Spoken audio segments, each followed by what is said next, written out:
രണ്ടാം തവണ പ്രധാനമന്ത്രി നരേന്ദ്രമോദി ഇസ്രായേലിലേക്ക് എത്തുകയാണ്. പ്രധാനമന്ത്രിയായതിനു ശേഷമുള്ള രണ്ടാമത്തെ യാത്രയാണ് ഇസ്രായേലിലേക്ക്. പല കാര്യങ്ങളും ചർച്ച ചെയ്യും. ഇസ്രായേൽ പാർലമെന്റിനെ അഭിമുഖീകരിക്കും. ആദ്യമായിട്ടാണെന്ന് തോന്നുന്നു പ്രധാനമന്ത്രി നരേന്ദ്രമോദി ഇസ്രായേൽ പാർലമെന്റിനെ അഭിമുഖീകരിക്കുന്നത്. ആദ്യമായിട്ടെന്നല്ല, ഇന്ത്യയിൽ ഒരൊറ്റ പ്രധാനമന്ത്രി ഇന്ന് വരെ ഇസ്രായേൽ പാർലമെന്റായിട്ടുള്ള നെസറ്റ് എന്നാണ് നെസറ്റ് അതിനെ അഭിസംബോധന ചെയ്തിട്ടില്ല. ആദ്യമായിട്ടൊരു അവസരം കൊടുക്കുന്നു. മാത്രമല്ല അയൺ ഡോം അടക്കമുള്ള ഇസ്രായേലിന്റെ ഏറ്റവും കരുത്തുള്ള ആയുധങ്ങൾ ഇന്ത്യ വാങ്ങാനും പദ്ധതിയുണ്ട് എന്നാണ് കേൾക്കുന്നത്. ഇറാനും അമേരിക്കയും ഇസ്രായേലും തമ്മിലുള്ള പ്രശ്നങ്ങൾ നമുക്കറിയാം. ഇറാനെയും ഒപ്പം നിർത്തുന്നുണ്ട് ഇന്ത്യ, ഇസ്രായേലിനെയും ഒപ്പം നിർത്തുന്നുണ്ട്. ഈ ഒരു യാത്ര എങ്ങനെ കാണും? വളരെ പ്രധാനപ്പെട്ട ഒരു കാര്യമാണ്. ഇതിൽ ഏറ്റവും പ്രധാനപ്പെട്ട സ്ട്രാറ്റജിക്കായിട്ട് തന്ത്രപരമായിട്ട് ചില കാര്യങ്ങൾ അവർ തമ്മിലെടുക്കുന്ന തീരുമാനം ഒരുപക്ഷെ വാർത്തകളിലൂടെ പുറത്തു വരികയില്ല. നമ്മുടെ ഈ പ്രഹർ എന്ന് പറയുന്ന നമ്മുടെ ഭീകരവിരുദ്ധ നയം ആവിഷ്കരിച്ച് അംഗീകരിച്ചത് തൊട്ട് തലേ ദിവസമാണ്. പ്രഹാറിൽ ആദ്യം പറയുന്ന കാര്യം എന്താ? പ്രിവെൻഷൻ. പ്രഹാർ എന്നുള്ളത് ഒരു എക്സ്പാൻഷനാണ്. അതിലെ ആദ്യത്തേത് പ്രിവെൻഷൻ എന്ന് പറഞ്ഞാൽ എന്താ? തടയുക എന്ന് പറഞ്ഞാൽ എങ്ങനെയാണ്? പ്രീ എംപ്റ്റീവ് ആക്ഷനിലൂടെ. അതായത് ഇസ്രായേൽ പണ്ട് ചെയ്ത കാര്യം തന്നെ. പാകിസ്ഥാൻ്റെ അണുബോംബ് ഞങ്ങൾ തകർത്ത് തരാം, നിങ്ങൾ ശകലം പെട്രോൾ ഞങ്ങൾക്ക് തന്നാൽ മതി, ഞങ്ങളുടെ വാഹനങ്ങൾ അവിടെ വന്ന് ചുറ്റി കറങ്ങി വരുമ്പോഴത്തേക്ക് അതിൻ്റെ ഗ്യാസോലിൻ തീർന്നു പോകും, അതിൻ്റെ ഇന്ധനം തീർന്നു, കുറച്ച് ശകലം ഫ്യൂവൽ തന്നാൽ മതി. ഇന്ദിരാഗാന്ധിയോട് അപേക്ഷിച്ചതാണ്. ഇന്ദിരാഗാന്ധി പറഞ്ഞു നോ എന്ന് പറഞ്ഞതിൻ്റെ ഫലമാണ് നമ്മളെന്ന് ഞങ്ങൾക്ക് അണുബോംബുണ്ട്, അത് വെച്ച് ആക്രമിച്ച് കളയുമെന്ന് പറഞ്ഞത്. മോദി ഒരു സൂചന കൊടുത്തു, നിങ്ങളുടെ അണുബോംബ് ഞങ്ങൾക്ക് അപ്രാപ്യമൊന്നും അല്ല, അവിടം വരെ ഞങ്ങൾ കൊണ്ടുവന്ന് മിസൈൽ വിക്ഷേപിച്ച് കാണിച്ചു കൊടുത്തു. ഒന്ന് കുലുങ്ങി പാകിസ്ഥാൻ. ഒരു കുലുക്കമേ ഉണ്ടായത്, മുഴുവൻ നശിപ്പിച്ച് കളയേണ്ടതാണ്. കാരണം ഇറാൻ്റെ ഭീകരായുധത്തെക്കാളും ഇറാൻ്റെ ആണവ ബോംബിനേക്കാളും ലോകത്തിന് തന്നെ അപകടം പാകിസ്ഥാൻ്റെ ആണവ ബോംബാണ്. ഇസ്ലാമിക് ബോംബ് എന്ന് പറയുന്ന ബോംബ്. അവിടെ ഇപ്പോൾ ഒരു അസീം മുനീറുണ്ട്, അദ്ദേഹമാണ് അതിൻ്റെ ബട്ടൺ അമർത്താൻ ചുമതലയുള്ളത്. തലയ്ക്ക് വെളിവില്ലാത്ത ഒരുത്തനാണ്. തലയ്ക്ക് വെളിവില്ലാത്ത ഭ്രാന്തൻ്റെ കയ്യിൽ ഈ അണുബോംബിൻ്റെയൊക്കെ ബട്ടൺ കൊടുത്തു കഴിഞ്ഞാൽ എന്താ സ്ഥിതി?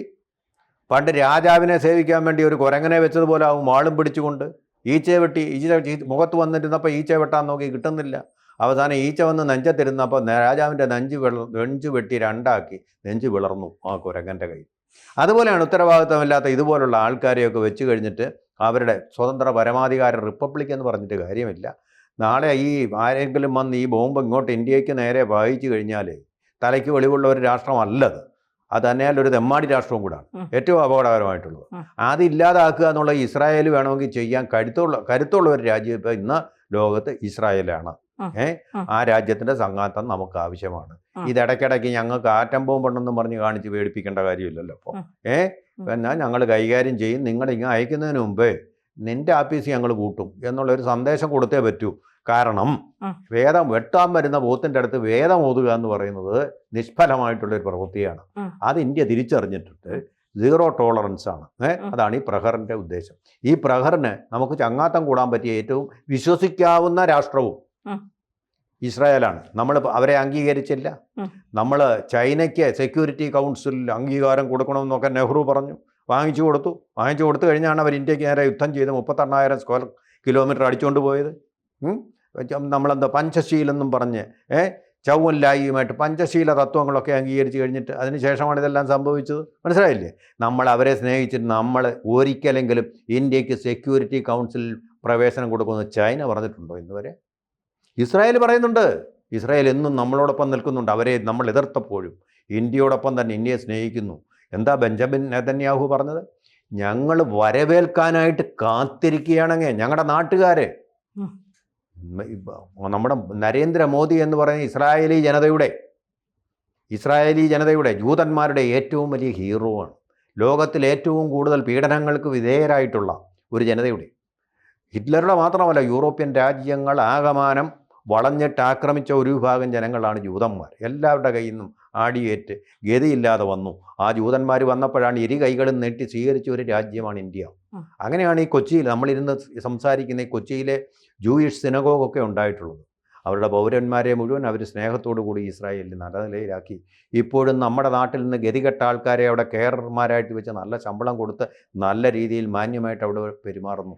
എന്തെങ്കിലും വംശീയ ആക്രമണങ്ങൾ ഇസ്രായേലിൽ ഇന്ത്യക്കെതിരെ ഉണ്ടായിട്ട് കേട്ടിട്ടുണ്ടോ? ഓസ്ട്രേലിയയിലുണ്ടായിട്ടുണ്ട്, ബ്രിട്ടനിലുണ്ടായിട്ടുണ്ട്, അമേരിക്കയിലുണ്ടായിട്ടുണ്ട്. ഇന്ന് വരെ ഇസ്രായേൽ അവർ വളരെ ബഹുമാനത്തോടു കൂടി നമ്മളെ സ്വീകരിച്ചിരിക്കുന്നു.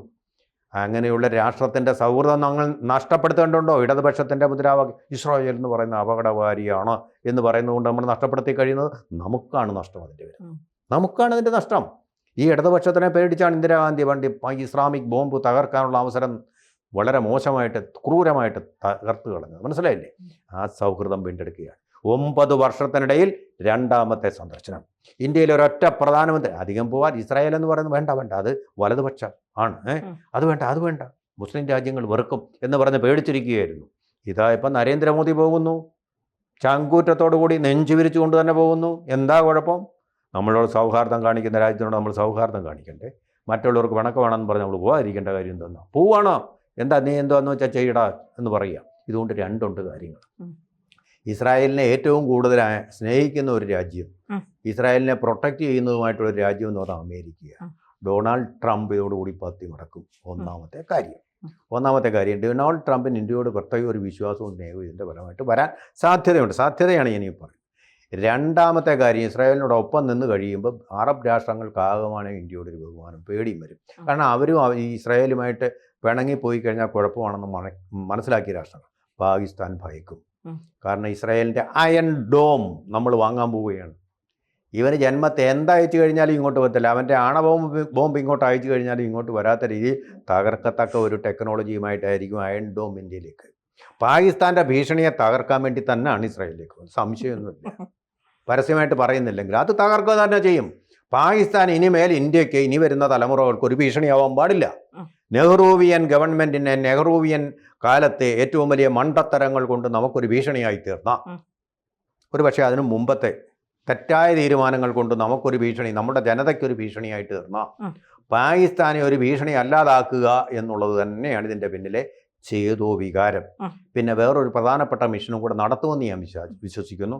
കാരണം ഇറാനെ കയറി ആക്രമിക്കാൻ ഒരു ശ്രമമുണ്ട്, ഭസ്മമാകും. അങ്ങനൊന്നും നിങ്ങൾ തിരക്ക് പിടിച്ച് അങ്ങനൊന്നും പോകണ്ട, ഇറാനെ ഞങ്ങൾ നിലയ്ക്ക് നിർത്തിക്കോളാം എന്നൊരു വാക്കുകൂടെ കൊടുക്കാൻ സാധ്യതയുണ്ട്. കാരണം ഇറാൻ എന്ന് പറയുന്നതും ഇതുപോലെ 2 ശത്രു രാജ്യങ്ങളാണെങ്കിലും ഇതിനിടയ്ക്ക് നിൽക്കുന്ന ഒരു രാഷ്ട്രമാണ്. ഭൂമിശാസ്ത്രപരമായിട്ടും ജിയോ പൊളിറ്റിക്കലായിട്ടും ഇതിനിടയ്ക്ക് നിൽക്കുന്ന ഒരു രാഷ്ട്രമാണ് ഇന്ത്യ.